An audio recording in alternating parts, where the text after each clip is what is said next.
कहानियों की खिड़की से। सुबह का धुंध भरा कोहरा एक अजीब सी खामोशी लेकर खिड़की पर बैठा रहता है। ये कहानी है एक लड़की की जिसे खुल के जिंदगी की धूप छांव का अनुभव करना है। तो आइए सुनते हैं आकृति की कहानी। मम्मी देखो, मैं बता रही हूँ, इससे कह दो यहीं किसी कॉलेज से आगे की पढ़ाई कर ले। अनुराधा ने सब्जी काटते हुए अपनी माँ से बोला। देखो भाई, हमसे कुछ मत कहो तुम दोनों। पहले इनकी परीक्षा हो जाने दो, फिर देखते हैं आगे क्या करना है। चल बेटा, तेरी पैकिंग में मदद कर देती हूँ। अनुराधा की माँ ने अनुराधा से बोला। अनुराधा घर की बड़ी बेटी है।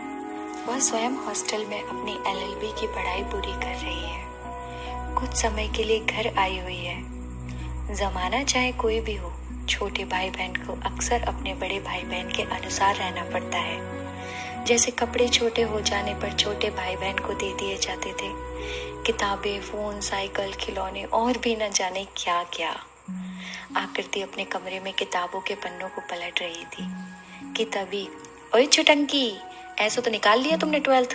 अभी से कॉलेज के बारे में मत सोचो, पहले 12th कर लो अच्छे से। आकृति ने मुंह फेरते हुए कहा। तुम्हें क्या पता, तुम तो बस माँ के कान भरो और खुद खूब मजे करो। मम्मी, दीदी मुझे पढ़ने नहीं दे रही। आकृति ने जानबूझकर आराधना को जाने के इशारे से मम्मी को बुलाते हुए बोला। जी हाँ, अक्सर ऐसी छोटी मोटी नोकझोंक हर घर में देखने और सुनने को मिल ही जाती है। उधर हर माँ की तरह आकृति आराधना की माँ ने दोनों बहनों की बातचीत में कोई हिस्सा ना लेते हुए बोला, इधर आओ दोनों, चाय पी लो। आराधना तुरंत ही बाहर पहुंच गई। थोड़ी देर बाद आकृति भी आ गई और बोल पड़ी, दीदी के लिए मटरी भी बन गई। मैं जब बोलती हूँ तब नहीं बनाती। माँ देखो चल कुकड़ी को। तुम दोनों मुंह बंद करके चुपचाप चाय पियो। जब देखो तब मम्मी ये मम्मी वो। तभी खिलखिलाते हुए दोनों बहनें बोल पड़ी, अरे मेरी भोली भाली माँ, मुंह बंद कर लेंगे तो चाय कैसे पिएंगे। पूरी दोपहर हंसी मजाक और आराधना दीदी की पैकिंग में गुजर गई। शाम को पापा घर में घुसते ही बोल पड़े, अरे अन्नू बेटा, बहुत ठंड है भाई, इस बार तो 4 साल का रिकॉर्ड टूट गया और रुक जा 2-3 दिन। क्या पापा, आप आते ही मुझे इमोशनल मत करो। चलो थोड़ी ही देर में खाना लगा रही है मम्मी। खाना तो खा ही लेंगे। तूने बोर्ड वालों को कुछ समझाया या पिछले 2 साल की तरह हॉस्टल का रिकॉर्ड चालू है? पापा छोड़ो, हम आकृति के 12th के रिजल्ट के बाद सोचेंगे। आजादी की परिभाषा अपनों से दूर होकर नहीं होती, साथ अपनों के हर सफलता दूर नहीं होती। खैर, आकृति को भी लगता जैसे उसकी बड़ी बहन अपने सारे फैसले खुद करती है और पापा मम्मी उसका साथ हमेशा देते, वैसे उसको भी मौका मिले।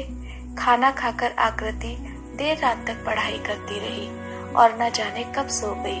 उधर आराधना अपनी माँ के साथ हॉस्टल के अनुभव को सर गोद में रखकर सुनाती रही। हमेशा हॉस्टल जाने से पहले अनुराधा अपनी माँ के साथ ज्यादा से ज्यादा समय गुजारती थी। अगली सुबह आराधना अपने हॉस्टल चली गई। आकृति ने भी मन लगाकर अपनी परीक्षा की तैयारी की। देखते ही देखते 2 महीने बीत गए। परीक्षा पूरी होने की चमक आकृति का चेहरा आसानी से बयां कर रहा था और खुशी इस बात की ज्यादा थी कि अब वो भी अपनी दीदी की तरह घर से बाहर हॉस्टल में अपने अनुसार आगे रहेगी। आकृति के ख्वाबों की लंबी चौड़ी लिस्ट तैयार हो रही थी। रिजल्ट आने में अभी काफी दिन थे। छोटे होने का एक फायदा ये भी होता है कि अपनी बात मनवाने में ज्यादा वक्त नहीं लगता। आज सुबह से घड़ी पर नजर टिकाए आकृति इधर से उधर जल्दी जल्दी की रफ्तार से पूरे कमरे में टहल रही थी। अरे बैठ जा छुटकी, तू पास हो जाएगी। आकृति ने आराधना को गले लगाते हुए पूछा, दीदी तुम तो कल आने वाली थी ना? हाँ, आने तो वाली थी, लेकिन मैंने सोचा तेरे रिजल्ट वाले दिन तुझे पास होने का सरप्राइज ही दे दूं। आकृति आराधना को कस के गले लगाए रही और अपने रिजल्ट की सारी टेंशन भूल गई। कुछ भी हो, कितनी ही नोकझोंक हो, पर बड़ी बहन जब साथ हो तो सारी टेंशन आत्मविश्वास में बदल जाती है। चलो छोड़ो यार, पानी लाओ। वैसे शाम तक आ रहा है ना तुम्हारा रिजल्ट, हमने न्यूज़ में सुना था। तो अभी शांति से बैठ जाओ, आराधना बोल पड़ी। आकृति ने आराधना को गले लगाते हुए महसूस किया आराधना पहले से काफी दुबली हो गई है, या शायद 2 महीने बाद मिल रही थी इसीलिए उसे ऐसा लगा। आकृति आराधना के पास बैठ गई। दीदी, अब तो मैं भी आपकी तरह बाहर जाऊंगी। हाँ हाँ, चली जाना। मुझे तो ये समझ नहीं आता कि आजकल के बच्चों को बाहर जाने और रहने में क्या मजा आता है। चलो खाना खा लो दोनों जन। माँ की आवाज रसोई से आती है। आराधना खाना खाते हुए बोल पड़ी, माँ ये तुम्हारे हाथ की सब्जी, आहा, ऐसा लग रहा है जैसे कितने दिनों बाद आज खाना खाया है। 12 बजे तक सब फ्री हो गए। रिजल्ट के डर के मारे आकृति पे खाना भी नहीं खाया गया। बार बार घड़ी और वेबसाइट चेक करने में ही आकृति अपना समय काट रही थी। इतने में आराधना बोली, ओए नौटंकी, मेरे को पता है तू पास हो जाएगी। शाम के 4 बजने वाले थे। आकृति के पेट में तितली उड़ रही थी, कहीं फेल ना हो जाए और आगे के ख्वाबों की लिस्ट अधूरी ना रह जाए। ये सोच सोचकर आकृति के हाथ पैर फूल रहे थे, पर ऐसी सिचुएशन का फायदा बड़े भाई बहन उठाते थे, जैसे आकृति मेरे लिए चाय बना दे, देखना तू पास हो जाएगी। ऐसे न जाने कितने काम करवा लिए जाते थे। आकृति ने आराधना को अपना रोल नंबर दिया और खुद जाकर कमरे में लेट गई। हाँ, बहुत से लोग अपना रिजल्ट खुद देखने में काफी डरते हैं और उन्हीं में से एक हमारी चुटंकी भी है। लगभग आधे घंटे बाद आराधना आकृति के कमरे में आई और आकृति का हाथ पकड़कर बोल पड़ी, आकृति तू फेल हो गई। आकृति की आंखों से आंसू निकलने लगे। एकदम स्तब्ध आकृति आराधना को पकड़कर फूट फूट कर रो पड़ी और बोल पड़ी, दीदी मेरे सारे सपने टूट गए, ऐसा कैसे हो गया? अब मैं तुम्हारी तरह कैसे?